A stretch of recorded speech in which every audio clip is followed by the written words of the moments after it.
Good afternoon, everyone. In today's video, I'd like to show you how you can very easily use the Fibonacci Extensions tool along with our Volatility Box to get high probability target zones from which you expect price action to start to reverse. Now, for today's example, we're going to be focusing in on Canadian Solar, that's CSIQ, and the reason why I'm looking at CSIQ was based off of the daily time frame chart. So if I come in first to the daily time frame chart here, let me remove the Volatility Box for the time being and walk you through the entire trade. First, we had CSIQ hit our scan when we had a squeeze signal right here. This is a free indicator for all Volatility Box members in which we combine a few Boolean conditions with the squeeze to get an idea of when we expect the squeeze to really start to get going. So here with that squeeze signal, we saw we had the signal print. The squeeze here looked like it was really about to fire long, and that was initially the first point in which it hit our radar. Now, typically, once we see this signal, we'd like to get an entry as close to this market pulse line that we can get as possible. That's a pullback zone. It's a place in which we know we're not overpaying for this trade. And I think it's a much better substitute for moving averages for those of you that are trying to decide, hey, should I be following the 8, the 21, the 34, whatever it may be. Now, we had that pullback to the market pulse line right here, and this made for a nicer entry for a longer term swing trade. Now from this point, we're going to be using the volatility box to get an idea of when we should be taking our targets off, knowing that our 1272 extension here, using our swing high to our swing low, is 48.08. Now if I come into a 1-minute chart here of Canadian Solar, let's go ahead and load back in the volatility boxes. You should notice this all of a sudden adds some clouds to price action today.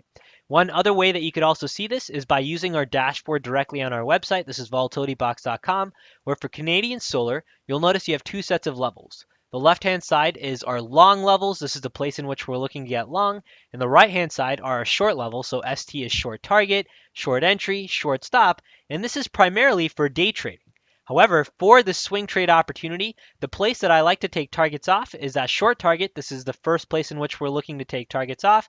Then we have our short entry. And really, if we extend past that, then we have our third zone, which is our short stop zone. So today, with our Fibonacci extension 1272 lining up right between that short target and short entry, I thought that would make for a really good place to start to take trades off the table. And that's where for CSIQ, if you were in that longer term trade, today was that very picture perfect exit point in which you had a lot of things lining up. You had not only the Fibonacci extension, you hit the 1272, you had the squeeze looking like it was starting to really get going here. You also had our volatility box ranges telling you that we expected price action here to start to simmer down.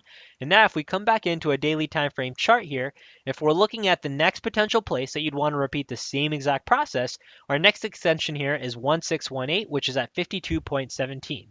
Now, tomorrow, if we see that our volatility box lines also happen to line up with 52.17, I think that would make for a very interesting second stretch target for anyone who's left in any remaining shares based off of this position.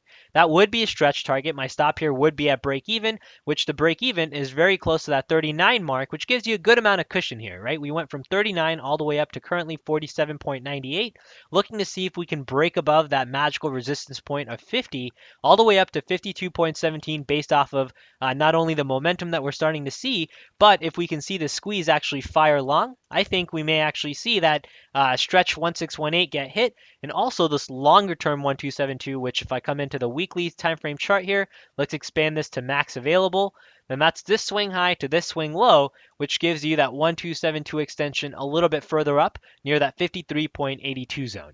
Now, one other thing that I'd also like to call out here is today was not the first day in which you had the volatility box and these extensions lining up, for those of you that are curious. Along this entire move up, you had something similar happening, giving you places to keep taking your target off. If I show you what I mean there, I can come into a 1-minute chart here, and instead of today's activity, let's go back to Friday's activity here. Friday, very similarly, so based off of that previous swing high to swing low, let me first remove the boxes here, click apply. You'll notice we had a couple different zones that were interesting. First off, we have that 100% retracement zone right here, and this was based off of that larger weekly swing high, swing low. If I take our most recent swing high, swing low that we're using as well, we plot the 100% retracement. You'll notice that too happened to overlap with a similar zone based off of this swing high. And both of these zones gave you a level near that 44.50 and 44.86 levels. If I come back into our 1-minute time frame chart, and we come in to Friday's activity here, let me load back in the stock volatility box. Those two lines based off of Friday's activity lined up a little bit below our target zones where based off of that, again, we hit our first zone, which is that short target. This is the ST on the volatility box. Then we hit the second level, which was the short entry price. And we even hit the third level, which was our short stop price for the aggressive volatility box models. Then on Friday in itself, given the fact that it was Friday, the volatility we were seeing, CSIQ shot all the way up to our conservative volatility box ST line. So we have two models, aggressive and conservative, and we ended up breaching really all three levels that we have on the aggressive and the first level that we have on the conservative. So I thought that was very interesting as well. This entire move up in CSIQ, you've had different places where price action is giving you this hint that, hey, today we're extended. We're now beyond the nearest Fibonacci extension along with our volatility box zones, both of which gives us the hint that, hey, we now expect price action to start to reverse. So hopefully today's video gives you a good example of how to overlay the extensions here, the 1272 extension, the 1618 extension, whichever extensions you may be looking at in conjunction with the volatility box price zones. We have long levels along with short levels. Look for an overlap, and those would be the high probability places in which you're looking for price action to start to reverse, considering you have two zones that are overlapping with one another.